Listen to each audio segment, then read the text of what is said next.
தமிழகம் எங்கும் max gold cash for your gold. Max gold நீங்க தங்க மட்டும் இல்லைங்க, பிளாட்டினம், டைமண்ட், சில்வர், ரூபினி எதை வேணாலும் விற்கலாம். உங்களுக்கான பணம் ரொக்கமா கையிலயோ இல்லைன்னா பேங்க் அக்கௌண்ட்லயோ உடனடியாக செலுத்திடுவாங்க. மார்க்கெட் மதிப்பை விட 100 ரூபாய் ஒரு கிராமுக்கு உங்களுக்கு கூடுதலாக கிடைக்கும். தமிழ்நாடு முழுக்க டோர் ஸ்டெப் சர்வீஸும் இவங்க ப்ரொவைட் பண்றாங்க. உங்களுக்கு கோல்ட விற்கணும்னு அதுக்கு ஒரே ஒரு பெஸ்ட் பிளேஸ் மேக்ஸ் கோல்டு தான். கால் 04445454545. வணக்கம். Big topic with Karthik மயக்குமார். நாம யாரை கொண்டாடணும், ஆனா யாரெல்லாம் கொண்டாடிக்கிட்டு இருக்கோம்? ஏன்னா யோசிச்சு பார்த்துருக்கீங்களா இதை? அதுவும் சிஎம் அவர்கள் ஒருத்தர் இப்போ ரெக்கக்னைஸ் பண்ணியிருக்காரு. உண்மையை சொல்லணும்னா அதுக்கப்புறம் தான் பல பேருக்கும் இவர் யாருன்ற ஒரு விஷயம் புரிதலை ஏற்படுத்தி தேட வச்சிருக்கு கூகுள் முழுக்க, யாருப்பா இவராக இருக்கும் அப்படின்ட்டு. இவரை பற்றியும் தமிழ்நாடு அரசியல் களம் இருக்குல்ல, அதில் அமைச்சர்கள் என்னென்னமோ பேசிக்கிட்டு இருக்காங்க. அது எழுத பற்றி தான் முழுக்க பார்க்க போகிற நிகழ்ச்சிக்குள்ள போகலாம்.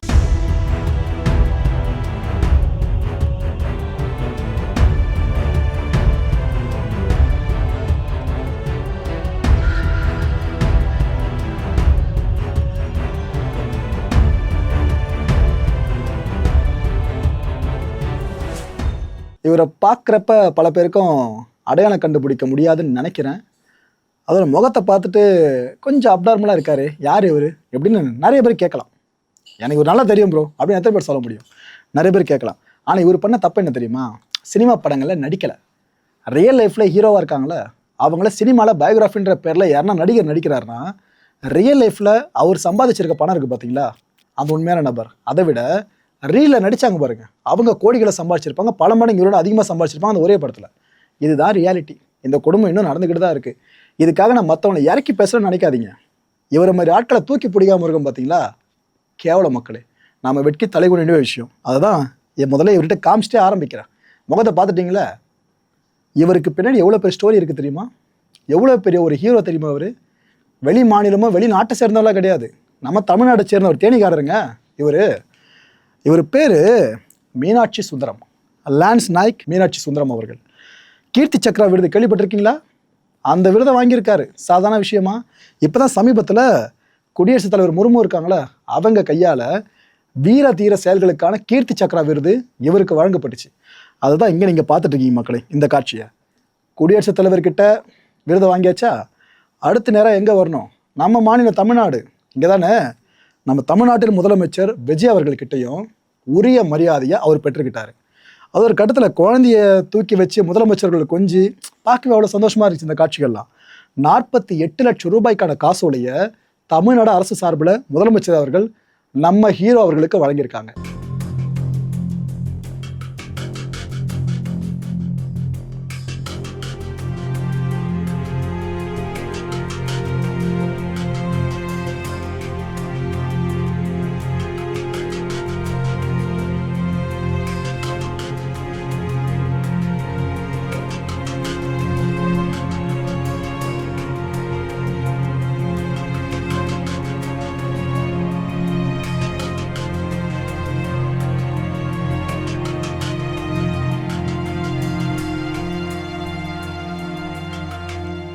ப்ரோ, இந்த கீர்த்தி சக்ரா விருது நாங்கள் அடிக்கடி செய்திகளை கேட்டிருக்கோம், படங்களை கூட அங்கங்கே ரெஃபரன்ஸ் பார்த்துருக்கோம்.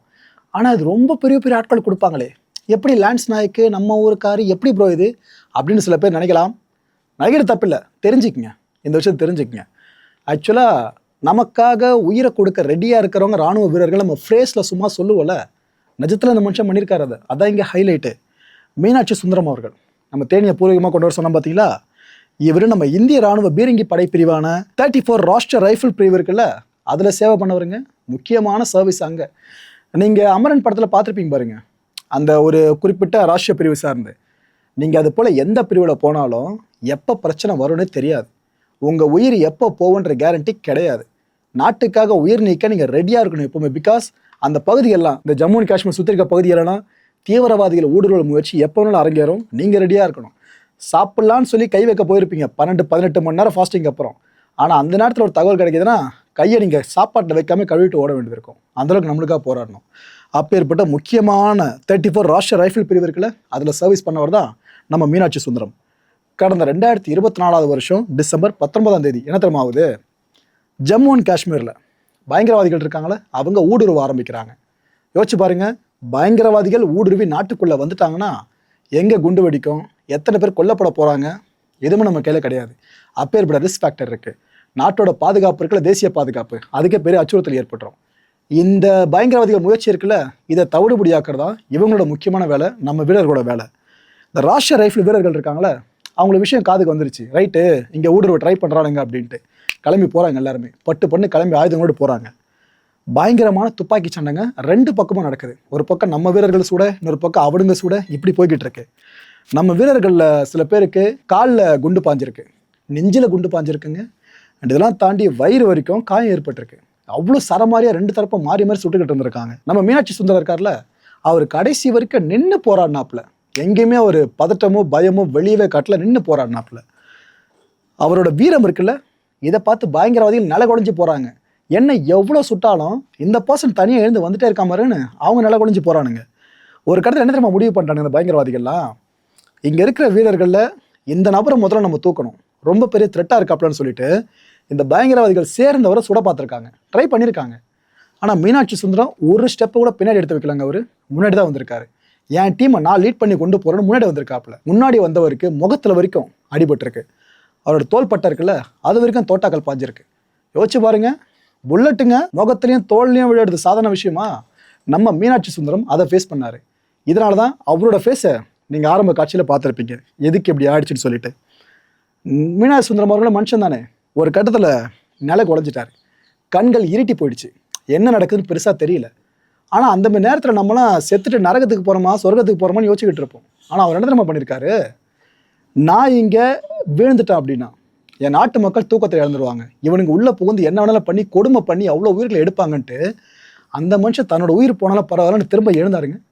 எழுந்தவர் அந்த நிலையிலையும் கூட, சரியாக பார்வை தெரியல அந்த நேரத்தில், ஓகேவா, அந்த நிலையிலையும் கூட எதிரில் இருந்த பயங்கரவாதியில் சுட ஆரம்பிச்சாப்புல. எத்தனை பேருக்கு இந்த தைரியம் வரும்? இந்தியன் சோல்ஜர்ஸ்னால அந்த தைரியம் இருக்கும் பார்த்தீங்களா, அது இங்கே எக்ஸாம்பிள் அவர் காமிச்சிருக்காரு. வாயில் ரத்தம் வடிஞ்சிக்கிட்டு இருக்கு, தோளில் ரத்தம் போய்கிட்டு இருக்கு, ப்ளீடிங் எவ்வளோ ஹெவியாக இருக்குது. ஆனாலும் துப்பாக்கியை தூக்கி சுட முடியுது அவரால்னா, இதுதான் இந்தியன் சோல்ஜர். சுட்டார் பார்த்தீங்களா, அந்த எதிரில் இருந்த பயங்கரவாதிகள் நில குழஞ்சி போயிட்டானுங்க. கூட அந்த நம்ம சோல்ஜர்ஸ் இருக்காங்களே, அவனுக்கு என்ன தெரியுமா தோணிடுச்சு, இவ்வளோ தூரம் தோட்டாக்கள் பாஞ்சும் இவரால் இந்த அளவுக்கு முடியுதுன்னா நம்மளால ஏன் முடியாதுன்னு அவங்களும் எழுந்து போராட ஆரம்பிச்சாங்க. பயங்கரவாதிகள் ஒரு கட்டத்தில் அள்ளி இல்லை, என்ன இது போல நம்மளை எதிர்த்தாக்குதல் நடத்துறாங்கன்னு ஒரு கணத்தில் அவங்க விடவெடுத்து போயிட்டாங்க. நம்ம மீனாட்சி சுந்தரம் இருக்கார்ல, இவரை சுத்தமாக அவங்களால சமாளிக்கவே முடியல. கொத்து கொத்தா சாகுறானுங்க அந்த பயங்கரவாதிகள். அந்த அளவுக்கு நாம ஹெவியாக ஃபயர் பேக் பண்ணுறோம். இங்கே பயங்கரவாதிகளை கொள்றதுக்கு மட்டும் மீனாட்சி சுந்தரம் இந்த அளவுக்கு திறம்பட செயல்படலை. நம்ம வீரர்கள் இருக்காங்களே, அவங்கள பல பேர் உயிரை காப்பாற்றுறதுக்கும் அவர் இந்த அளவுக்கு செயல்பட்டுருக்காரு. இதெல்லாம் தாண்டி ஒட்டுமொத்த நாட்டு மக்களையும் நம்ம மீனாட்சி சுந்தரம் காத்திருக்காரு. நம்ம தேனிக்காரர் ஒட்டுமொத்த இந்திய மக்கள் தூக்கத்துக்காக தன்னோட உயிரை இப்படி பணம் வச்சிருக்காரு. இந்தியாவுக்குள்ள ஊடுருவ அந்த பயங்கரவாதிகள் முயற்சி இருக்குல்ல, அது தவிடுபடி ஆயிடுச்சு. அந்த முயற்சி அங்கேயே ஃபுல்லாக ஃபெயிலியரில் முடிஞ்சிருச்சு. நம்ம தமிழ்நாட்டுக்கு 2026 ஒரு நேதாஜி கிடைச்சா அப்படிங்க இருக்கும். அப்படிதான் மீனாட்சி சுந்தரத்தை நான் இப்போ பார்க்குறேன். அவர் நம்ம ராயல் சல்யூட்டை பதிவு பண்ணிப்போம். இப்போ நீங்கள் சொல்லுங்கள், இப்போ ஏற்பட்ட ஒருத்தரை நம்ம கொண்டாடணுமா இல்லை வேறு யாரை கொண்டாடணும்? ரைட், அட்லீஸ்ட் இப்போயாச்சும் தெரிய வந்துச்சு. அடுத்து வழக்கம் போல் லோக்கல் பாலிடிக்ஸ் வாங்க, அதை பற்றி சொல்லிடுறேன். நம்ம மதுராந்தகம் இருக்குல்ல, அங்கே ஒரு ஈவெண்ட்டை ஆர்கனைஸ் பண்ணுறாங்க டிவிக்கு சைடில். அதாவது மாற்று கட்சியினரில் ஆயிரக்கணக்கில் தாவேக்கால இணையிற ஒரு விழா, அதை ஆர்கனைஸ் பண்ணுறாங்க. அந்த விழா சார்ந்து நிறைய பேர் பார்த்தீங்கன்னா, இல்லை இங்கே கூட்டமே இல்லையே, என்ன ஃபுல்லாக காலி சேராக இருக்குது, பொதுவாக பாஜக கூட்டம் நடத்தினா இது போல் இருக்கும்ப்பா, என்ன தாவேக்கா கூட்டம் இவ்வளோதான் இருக்குன்னு அப்படி விமர்சனம் பண்ண ஆரம்பிச்சிட்டாங்க. ஒன்று கேட்கட்டுமா, கூட்டம் அதிகமாக இருந்தாலும் பிரச்சனை விமர்சனம் ஆரம்பிக்கிறது தாவேக்கா சார்ந்து தான். கூட்டம் இல்லைனாலும் என்ன இப்படி இருக்குது அப்படின்னு பேசுகிறதும் தாவேக்கா சார்ந்து தான். இதுதான் மக்கள் அரசியல். நீ நல்லது பண்ணாலும் செய்வோம், கெட்டது பண்ணாலும் செய்வோம், எங்கள் வேலை விமர்சனம் பண்ணிகிட்டே இருக்கிறது, அதை நாங்கள் பண்ணுவோன்னு கூட்டத்தை வச்சுலாம் பேச ஆரம்பிச்சிட்டாங்க. சும்மா சொல்கிற யோசிச்சு பாருங்கள், சிஎம் விஜய் அவர்கள் இந்த கூட்டத்துக்கு வராருன்னு ஒரு விஷயம் தெரிஞ்சிருந்தா எவ்வளோ பேர் வந்திருப்பாங்க? அவர் வராமல் இருந்தால் அவ்வளோ கூட்டம் வந்திருக்கு. அதில் ஒரு சில போர்ஷன்ஸ் காலியாக இருக்குன்னு அது பெரிய நியூஸாக மாற்றிட்டாங்க.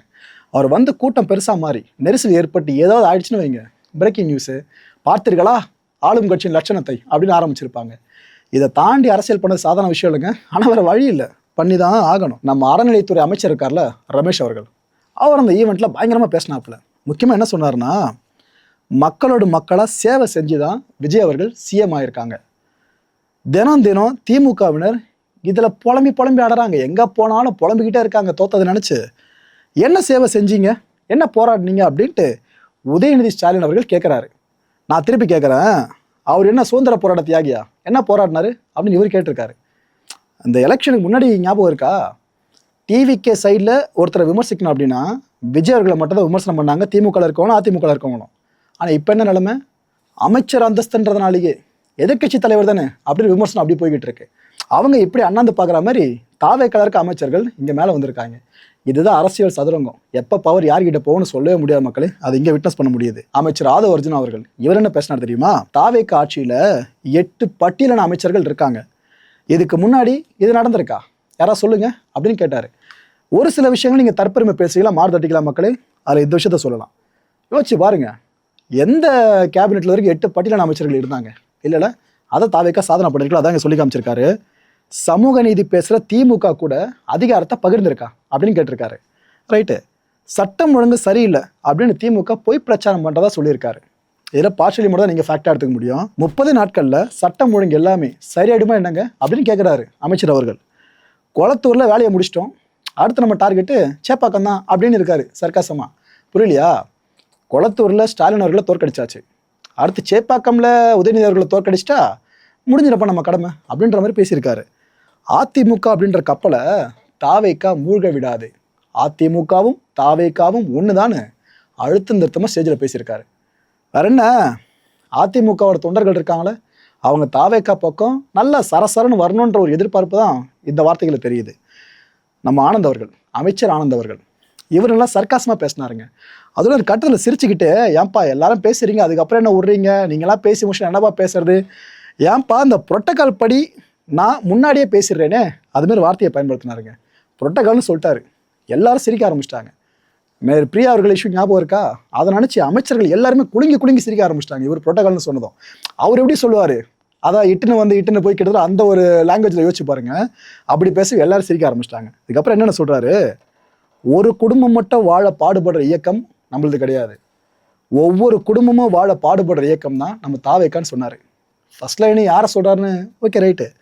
அரசியல் கணக்கு போடுற கட்சி நம்ம கிடையாது, மக்களுக்கு சேவை செய்ய வந்த கட்சி தான் நம்ம கட்சின்னு சொன்னாருங்க. ஓகே, இந்த 1 மாத கால ஆட்சி இருக்குல்ல தாவேக்கோட ஆட்சி, அதை மக்கள் நீங்கள் எப்படி பார்க்குறீங்க? Okay right. அடுத்ததா மினிஸ்டர் ஷாஜகான் அவர்கள், இவர் என்ன பேசினார்னா, தாவேக்காவுக்கு IUML ஆதரவு அளிச்சதுல இது துரோகம் அப்படின்னா இபிஎஸ் அவர்களை சிஎம் ஆக்க நினச்சி பேரம் பேசுனீங்களே அது நியாயமா, அது துரோகம் இல்லையா அப்படின்னு கேட்டிருக்காரு. யார் எப்படி பேசுகிறான்னு தெரியுதா மக்களே உங்களுக்கு, எங்கேருந்து எங்கே வந்தவங்கன்னு சொல்லிட்டு. ரைட்டு. அமைச்சர் நிர்மல்குமார் அவர்கள், இவர் இந்த ஈவெண்ட்டில் இல்லை ப்ரெஸ் மீட்டில் பேசின விஷயம் என்ன தெரியுமா, மின்சார உட்கட்டமைப்பு இருக்குல்ல இதில் நாம் அதாவது தமிழ்நாடு 12 வருஷம் பின்தங்கி இருக்காமா. இந்த குண்டு தூக்கி போட்டிருக்காரு. இப்போ 12 வருஷம் சென்னையில் 500 பேர் கொண்ட குழு இப்போ அமைக்கப்பட்டிருக்கு. அவங்க இரவு முழுக்க ரோந்தில் ஈடுபடுறாங்க. எங்கேயாச்சும் இந்த மின்வெட்டு சார்ந்த இஷ்யூ எதனா நடக்குதுனாக்கா அவங்க உடனடியாக சரி பண்ணுறாங்க. எங்களால் முடிஞ்ச அளவுக்கு நாங்கள் மின்வெட்டை தடுக்க போராடிக்கிட்டு இருக்கோன்னு அவர் இங்கே ஒரு தன்னிலை விளக்கத்தை கொடுத்துருக்காப்புல. இதுக்கப்புறம் குற்றச்சாட்டு அடிக்கிருக்காரு பாருங்க. மின்சாரத்துறை முறைகேடு இருக்குது பார்த்தீங்களா, இந்த இஷ்யூ பற்றின வெள்ளை அறிக்கை கூடிய சீக்கிரமே வெளியிடப்படும்னு சொல்லியிருக்காரு. 44,000 டிரான்ஸ்ஃபார்மர்ஸை வாங்கினதில் கொள்முதல் பண்ணதில் எவ்வளோ ஊழல் நடந்திருக்கு, நமக்கு எவ்வளோ இழப்பு ஏற்பட்டிருக்கு, இது எல்லாத்த பற்றியும் சிபிஐ விசாரணை நடத்திக்கிட்டு இருக்கு. செந்தில் பாலாஜி அவர்கள் எந்த துறைக்கு போனாலும் அந்த துறை மீண்டு வர்றதே சிரமமாக இருக்குது அப்படின்னு பேசி வச்சிருக்காரு. என்ன சொல்லுவார் புரியுதா மக்களே? Okay right. அப்புறம் நம்ம அமைச்சர் ராஜ்மோகன் அவர்கள், இவர் ப்ரெஸ்ஸை வழக்கம்போல சந்திச்சார். அப்போ கேள்விகள் தொடர்ந்து முன்னெடுக்கப்படும் போது ஒரு விஷயத்த சொன்னாப்புல, ஏங்க அந்த மத அடையாளங்கள் பள்ளிக்கூடங்கள் இருக்கக்கூடாதுங்க, இது சார்ந்த முந்தையான உத்தரவுகள்லாம் போட்டுக்கிட்டு இருக்குன்னு சொல்லிட்டு இருந்தார். இந்த விஷயம் வானதி ஸ்ரீனிவாசன் அவர்களுக்கு அதுக்கு போயிருக்கா? அவங்க என்ன கேள்வி கேட்டாங்க அப்படின்னா, விபூதி குங்குமம் கூட ஸ்கூலுக்கு வச்சுட்டு போகக்கூடாதா என்ன அப்படின்னு கேட்டாங்க. இந்த கேள்வி அவங்க கேட்டாங்களா? அது கூட இன்னொரு விஷயத்த சொல்கிறாங்க. அப்படின்னா நீங்கள் டிஎம்கேவோட பி டீமா அப்படின்னு கேட்டாங்க. தாவேக்கா நிலைமை பார்த்தீங்களா, டிஎம்கே என்ன சொல்லுவாங்க, நீங்கள் பாஜக பி டீம் அப்படின்வாங்க. பாஜக என்ன சொல்கிறாங்க, நீங்கள் டிஎம்கேவோட பி டீம் அப்படின்றாங்க. ஒரு டீம் தான், ஆனால் எத்தனை பேர் அதை பந்தா மாற்றி விளையாடிட்டு இருக்காங்க பார்த்தீங்களா. இந்த கேள்வியை கேட்டாங்களா? வானதி அவர்களோட இந்த கேள்வியை செய்தியாளர்கள் ராஜ்மோகன் அவர்கிட்ட முன் வச்சாங்க அமைச்சர்கிட்ட. அப்போ அமைச்சர் என்ன சொன்னார்னா, ஏங்க நானே ஸ்கூல் படிக்கிறப்ப விபூதி குங்குமம் வச்சுட்டு தாங்க போவேன். ஆக்சுவலாக நான் சொன்ன விஷயம் இந்த ஒரு சாதியை குறிப்பிடுற மாதிரி கயிறு கட்டுறாங்களா பசங்க ஸ்கூலில், அதெல்லாம் பேஸ் பண்ணி தாங்க நான் சொல்லியிருந்தேன் அதெல்லாம் வேணாப்பா அப்படின்ட்டு. மற்றபடி விபூதி குங்குமம்லாம் வேணான்னு சொல்லலையேங்கன்னு அவர் இங்கே சொல்லியிருக்காரு. Okay right. மக்களை இந்த கான்டென்ட்டை பொறுத்தவரைக்கும் நாமெல்லாம் சிந்திக்க வேண்டியது ஒரே ஒரு விஷயம் தான். இனிமேலாவது நமக்கான ரியல் ஹீரோஸ் இருக்காங்களே அவங்கள கொண்டாட கற்றுப்போம். அவங்கள கொண்டாடி அவங்க இன்னும் மேலே மேலே வராங்கனாக்கா யோசிச்சு பாருங்க, சுபிட்சமான ஆட்சின்ற விஷயத்த நீங்கள் கண் கூட பார்க்க முடியும். இப்போ டிவிக்கு ஆட்சி நடந்துட்டு இருக்கு, இது சார்ந்து ஒவ்வொரு செயல்பாடுகளை ரொம்ப உற்று நோக்கிட்டு இருக்கோம். இதுக்கு அடுத்தடுத்த அரசியல் வருகையை பல பேர் மேற்கொள்வாங்க. ஏன்னா இவரால் பல பேருக்கு ஏற்பட்டிருக்க நம்பிக்கை என்ன தெரியுமா, நாமளும் வந்து கொஞ்சம் நின்று ஜெயிக்கலாம் போல இருக்கு அப்படின்னு நம்பிக்கை ஏற்படுத்திட்டாங்க. காசு கொடுக்காம ஜெயிக்கலாம் சொல்லிட்டு. அந்த நம்பிக்கையில் பல பேர் அரசியலுக்கு போய் வரதான் போகிறாங்க. ஆனால் கரெக்டான பர்சன்ஸை தேர்வு பண்ணுறது நம்மளோட கடமை. அதுதான் இந்த விஷயத்த சொல்கிறேன். யாரை கொண்டாடணுமோ அவங்கள அதிகமாக கொண்டாடுங்கன்ற ரியல் ஹீரோஸை.